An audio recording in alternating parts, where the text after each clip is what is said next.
എറണാകുളം അങ്കമാലി കറുകുറ്റിയിൽ 3 നില കെട്ടിടത്തിൽ തീപിടുത്തം. തീ അണയ്ക്കാനുള്ള ശ്രമം തുടരുകയാണ്. കെട്ടിടത്തിനുള്ളിൽ കുടുങ്ങിക്കിടക്കുന്നയാളെ പുറത്തെടുക്കാനായിട്ടില്ല. വിവരങ്ങൾ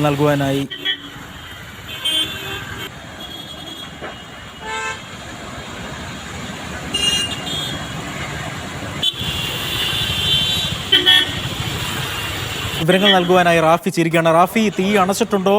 അകത്ത് കുടുങ്ങിക്കിടക്കുന്നവരെ പുറത്ത് എത്തിച്ചിട്ടുണ്ടോ? എന്താണ് ഏറ്റവും പുതിയ വിവരം? അജി, ഇതുവരെയും തീ അണയ്ക്കാൻ കഴിഞ്ഞിട്ടില്ല. ഈ 3 നില കെട്ടിടത്തിലെ തീ നിയന്ത്രണ വിധേയമാക്കാനുള്ള ശ്രമം ഫയർഫോഴ്സ് ഇപ്പോഴും തുടരുകയാണ്. ഇപ്പോഴും ഈ തീ പൂർണ്ണമായും നിയന്ത്രണ വിധേയമാക്കാൻ കഴിഞ്ഞിട്ടില്ല. നിലവിലെ ആദ്യ നിലയിലെ തീ മാത്രമാണ് ഏതെങ്കിലും തരത്തിൽ നിയന്ത്രണ വിധേയമാക്കാൻ കഴിഞ്ഞിട്ടിരിക്കുന്നത്. എന്നാൽ 2-3 നിലകളിലെ തീ ഇപ്പോഴും ആളിക്കത്തുകയാണ്. ഈ അകത്ത് കുടുങ്ങിക്കിടക്കുന്ന ആളുമായി ബന്ധപ്പെടാൻ നിലവിൽ കഴിയുന്നില്ല. നേരത്തെ ഇയാളുമായി ആശയവിനിമയം നടത്താൻ കഴിഞ്ഞിരുന്നു, ഇയാളുമായി ഫോണിൽ സംസാരിക്കാൻ കഴിഞ്ഞിരുന്നു. സുരക്ഷിത സ്ഥാനത്തേക്ക് ഈ അകത്ത് കുടുങ്ങിക്കിടക്കുന്ന ആളോട് മാറാൻ കഴിഞ്ഞു. എന്നാൽ ഏകദേശം 1 മണിക്കൂറോളം ഈ അകത്ത് കുടുങ്ങിക്കിടക്കുന്ന ആളുമായി ഒരു തരത്തിലുമുള്ള ആശയവിനിമയം നടത്താൻ ഫയർഫോഴ്സ് ഉദ്യോഗസ്ഥർക്കോ രക്ഷാപ്രവർത്തകർക്കോ കഴിഞ്ഞിട്ടില്ല എന്നുള്ളതാണ് ആശങ്ക വർദ്ധിപ്പിക്കുന്ന ഒരു കാര്യമുള്ളത്. ഈ 3 നില കെട്ടിടത്തിന്റെ അകത്ത് ഇപ്പോഴും തീ ആളി കത്തുകയാണ്. ഈ കെട്ടിടത്തിനകത്തേക്ക് കടന്ന് ഈ തീ അണയ്ക്കുന്നതിന് വേണ്ടിയുള്ള ശ്രമം ഫയർഫോഴ്സിന് നടത്താൻ കഴിയാത്തതാണ് ഏറ്റവും പ്രധാനപ്പെട്ട ഒരു പ്രശ്നം. കാരണം ഈ കെട്ടിടത്തിന്റെ മുൻവശത്ത് നിന്നാണ് തീ പിടിച്ചത്. എന്നാൽ മുൻവശത്തെ തീ അണച്ചപ്പോൾ കെട്ടിടത്തിനകത്ത് പൂർണ്ണമായും തീ പിടിച്ചു.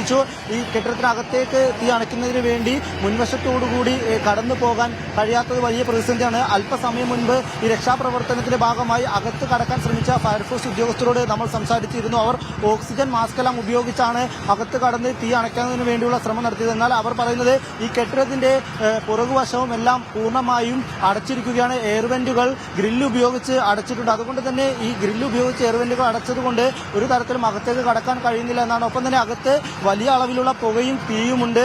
മര ഉരുപ്പടികൾ ഉപയോഗിച്ചാണ് അകത്തുള്ള ഇന്റീരിയർ വർക്കുകളെല്ലാം ചെയ്തിരിക്കുന്നത്. അതുകൊണ്ട് തീ വളരെ വലിയ അളവിൽ അകത്ത് കത്തിപ്പടരുന്നുണ്ട് എന്നുള്ളതാണ് ഈ ഫയർഫോഴ്സ് ഉദ്യോഗസ്ഥർ പറഞ്ഞത്. അതുകൊണ്ട് തന്നെ ഒരു തരത്തിലും അകത്തേക്ക് കടക്കാൻ കഴിയാത്ത ഒരു സാഹചര്യമാണുള്ളത്.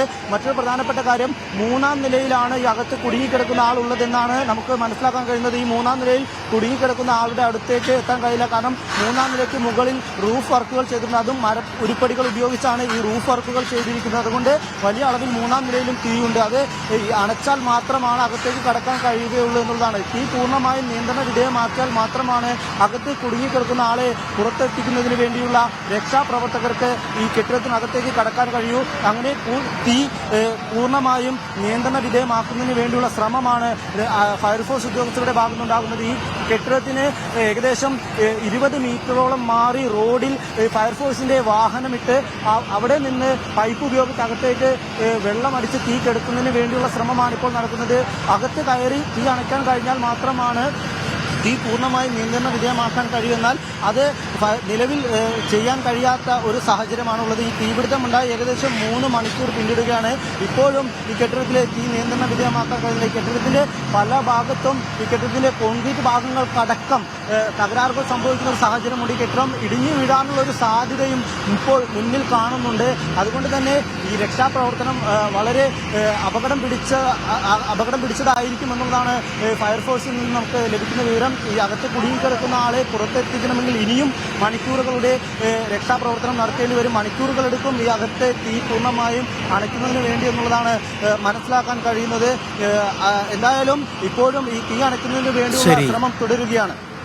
ശരി, റാഫി കരീമാണ് അങ്കമാലി കറുകുറ്റിയിൽ നിന്നും വാർത്തയുടെ വിശദാംശങ്ങൾ നൽകിയത്.